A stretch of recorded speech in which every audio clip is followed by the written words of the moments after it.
Este es el tema número 4 de la enseñanza acerca de las áreas del quehacer profético.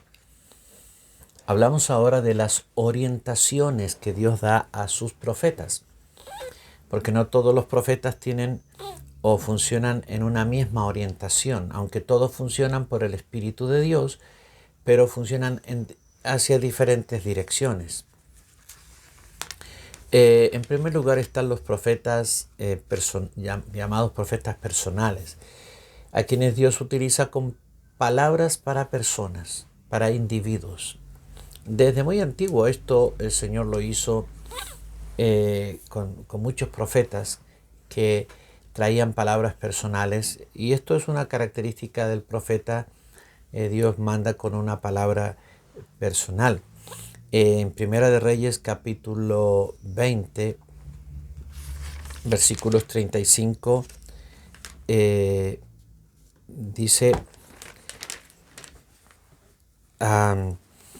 entonces un varón de los hijos de los profetas dijo a su compañero por palabra de Jehová, hiéreme ahora. Mas el otro no quiso herirle. Sí.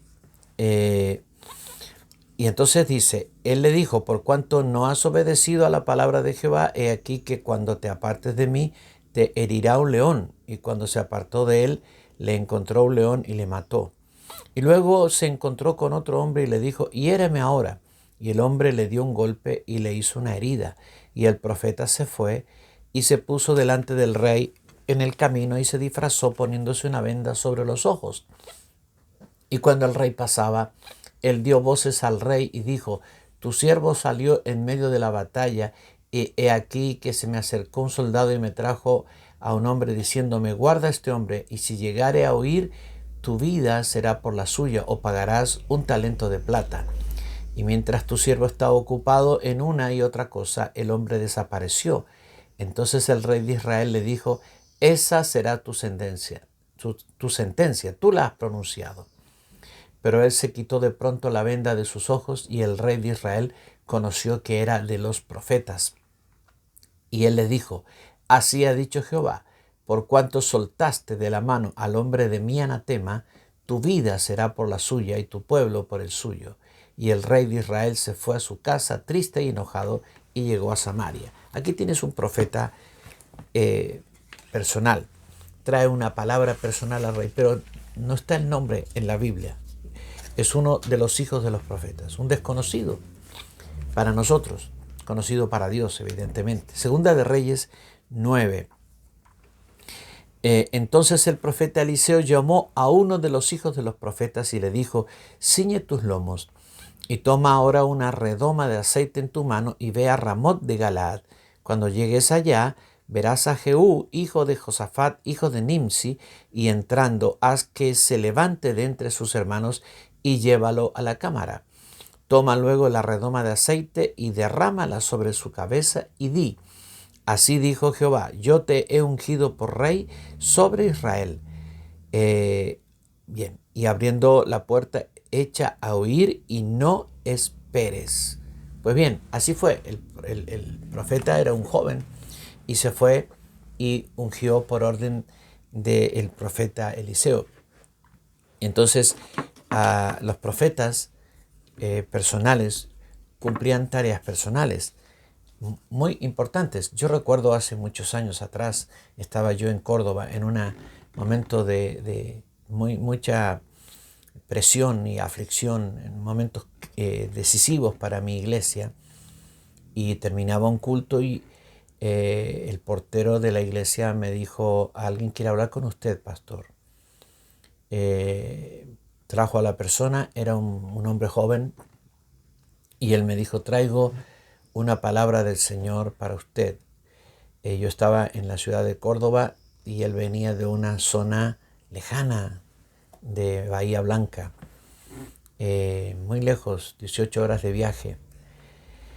Y él me dijo, tengo esta palabra del Señor, y me dio la palabra precisa y me dijo, Dios dice que tal y tal y tal cosa va a suceder con su vida, y me dio una palabra bíblica. Yo le dije a él, ¿cómo te llamas? Me dijo, mi nombre no interesa, pastor. Y entonces dije, quédate en mi casa esta noche y mañana te irás. Pues yo, él no quiso, él dijo, yo tengo pasaje ya sacado para regresar. Vine solamente a esto, no lo conozco a usted. El Espíritu Santo me dijo dónde lo encontraría, me dio toda la indicación. Llegué acá a la ciudad, no sabía, nunca vine a esta ciudad, pero el Espíritu Santo me guió y me trajo y aquí estoy y debo regresar inmediatamente. Quise darle una ofrenda y él no quiso, dijo, no, el Señor suplió todo, solamente me envió a darle esta palabra por el gran amor que le tiene. Pues bien, así son los profetas personales. Vienen con una palabra a ti y Dios habla lo que tiene que hablar. Así ocurrió con muchos profetas y así ocurre con muchos profetas que son profetas a quien Dios usa de una manera personal. Son personas que son espectacularmente usadas por el Señor, pero de manera individual, en momentos precisos, con palabras personales, con palabras concretas. Son una parte muy importante dentro del ejercicio del ministerio profético, y estos profetas pueden operar en el área de la iglesia local o en el área de la obra en general, ¿no? Muchos profetas personales se mueven por la ciudad llevando palabras personales a siervos de Dios, siervas de Dios, a personas a las cuales el Señor les manda que ellos vayan para hacer. También a veces estos profetas personales tienen revelación para iglesias o naciones, pero mayormente son utilizados en mensajes personales. Son profetas llamados a traer palabras personalizadas. También hay profetas que son llamados a hablar a la iglesia como tal. En el libro de Hechos, capítulo 15, aquí tenemos un ejemplo de ello, ¿no? Aquí tenemos en el capítulo 15, versículos 30. Dice, así pues, los que fueron enviados descendieron a Antioquía, reuniendo a la congregación, entregaron la carta, habiendo leído la cual se regocijaron por la consolación. Y Judas y Silas, como ellos, también eran profetas, consolaron y confirmaron a los hermanos con abundancia de palabras. ¿Sí? Los profetas, hay profetas que son profetas para la iglesia. Tienen mucha bendición para la iglesia local, para cualquier iglesia local. En este caso, estos profetas fueron a la iglesia de Antioquía y trajeron una tremenda bendición, una tremenda gracia había sobre ellos para bendecir la iglesia en Antioquía. Son profetas usados por Dios, a veces con palabra profética pública, con enseñanza, con revelación. Muchos de esos profetas son maestros. Algunos de ellos son profetas que entrenan profetas, gente que está empezando el ejercicio profético, los perfeccionan. Eso es un gran aporte para la vida de la iglesia.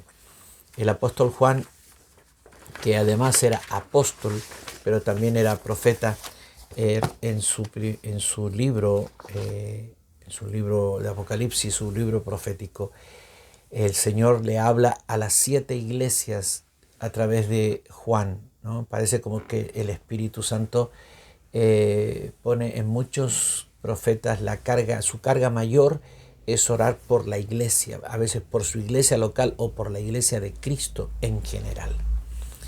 Hay profetas que son profetas a naciones y pueblos, ¿no? Ellos operan en el área secular. Ya hablamos de esto, ¿no es cierto? Hay un caso que es el caso de Jonás, por ejemplo. Jonás no quiso ir a Nínive, y él era un profeta a las naciones, y él no quiso ir a profetizar a los ninivitas pensando que Dios los salvaría, y así lo hizo. Se rebeló.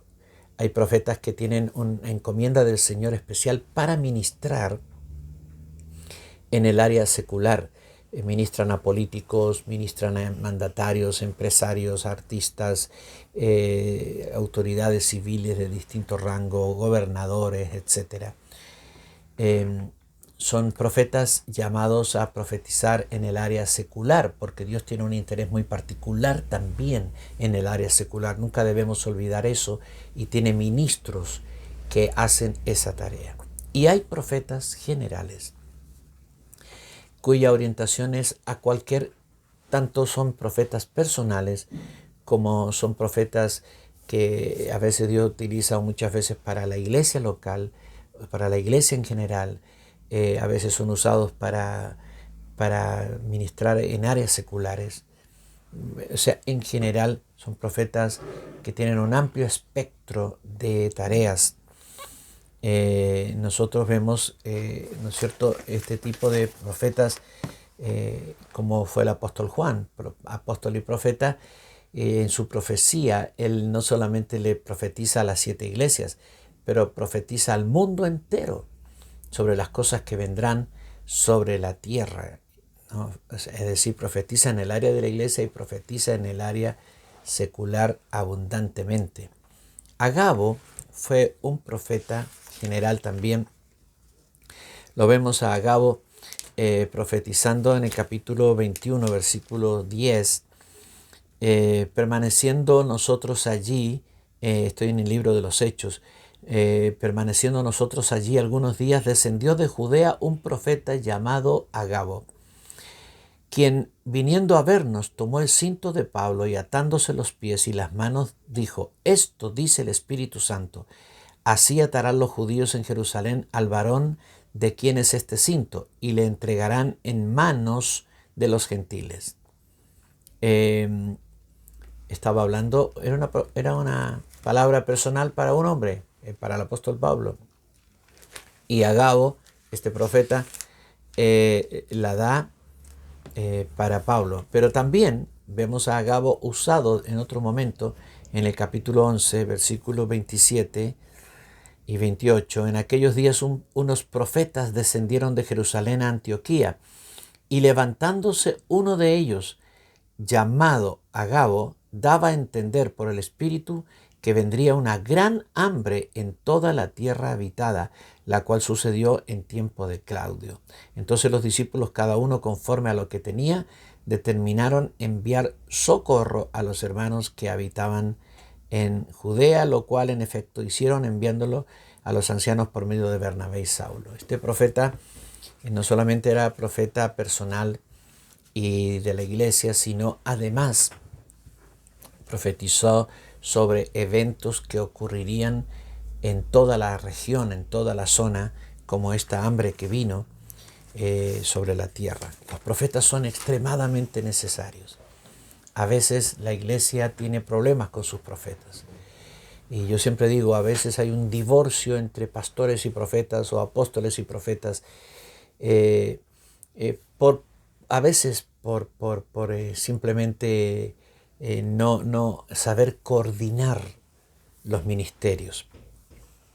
Los pastores deben amar a sus profetas locales, y los profetas locales deben amar y respetar a sus pastores, y no debe haber una contienda entre pastores y sus profetas locales, ni entre apóstoles y los profetas de la obra. Debe haber coordinación, debe haber armonía, debe haber reconocimiento, debe haber respeto, debe haber amor entre los ministerios. Y también debe haber corrección. A veces quizás el gran problema de muchos profetas es que no permiten ser corregidos. No permiten ser corregidos. Y tú eres un profeta de Dios en cualquier área, en el área de la iglesia local, o en el área general de la obra, o un profeta secular, permite ser corregido. Permite ser corregido. Los pastores necesitamos corrección, los maestros necesitamos corrección, los evangelistas, los apóstoles, los santos, todos necesitamos ser entrenados, enseñados, corregidos. Y cuando alguien se pone en una posición de ser incorregible, causará problemas en la obra del Señor. Que el Señor nos ayude a ser todos enseñables y a poder vivir en armonía, y que fluyan todos los dones y todos los ministerios para la salud del cuerpo de Cristo y para el avance del reino de Dios en la tierra. Aleluya.